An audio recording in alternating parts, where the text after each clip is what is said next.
Good morning, Bay Area. This is John Payne, the host of Real Estate Radio Bay Area, on the Bay Area exclusive home for Fox News Radio, 9:10 a.m.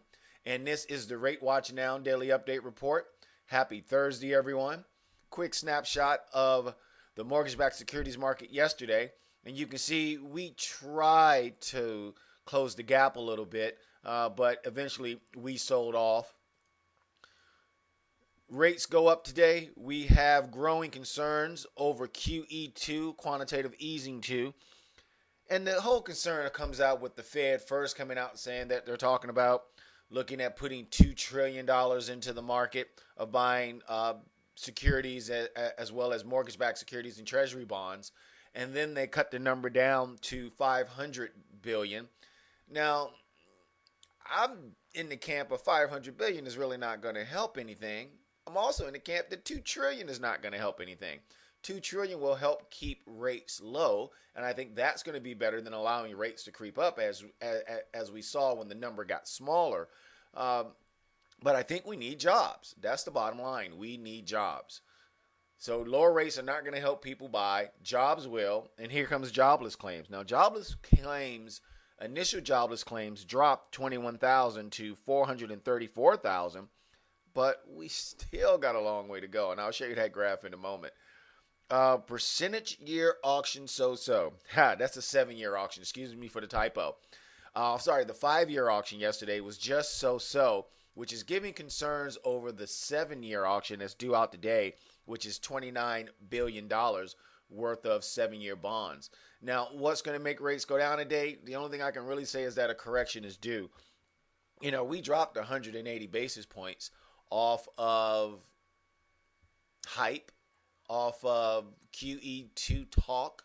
So a correction is definitely due. And tomorrow is the huge day for the gross domestic product number.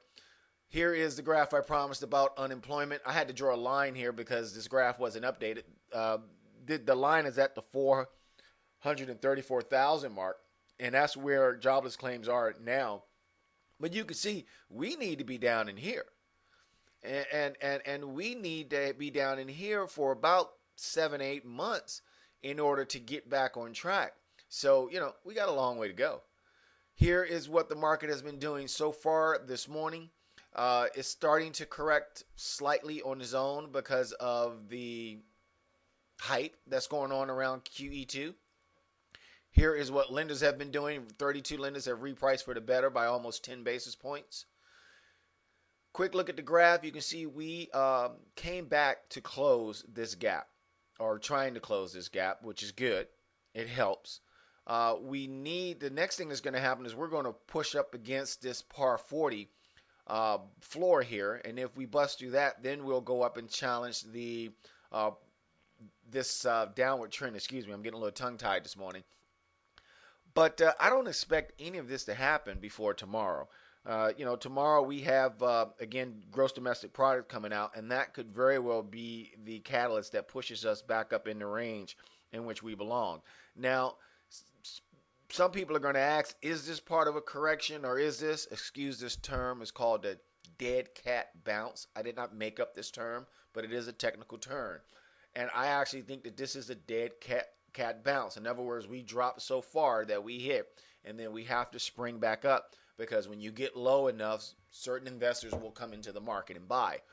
And I believe this is what's happening. And I don't think, if you think about it, we dropped 180 basis points. A correction is technically when you cover 50% of that. So if we were here and we dropped down to here, we're looking at about 170.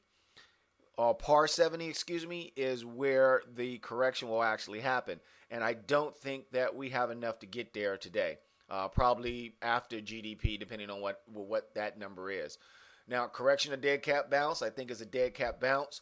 Jobless claims were better, but still terrible, let's just face it. And there's plenty of concern over the auction later on today. Hopefully we will continue to do well after the auction. Yesterday, after the auction, we sold off. Tomorrow is our everything day with gross domestic product coming out, and GDP will set the tone ahead of the Fed quantitative easing 2 statement, which is due out on November the 3rd, and I do not expect much of a rally ahead of that statement. That's all I have for you today, Bay Area. Make it a great Thursday. Don't forget to tune in to 9:10 a.m. on Saturdays from noon to 1. And check me out on the Real Estate Radio Bay Area. Until tomorrow, Bay Area.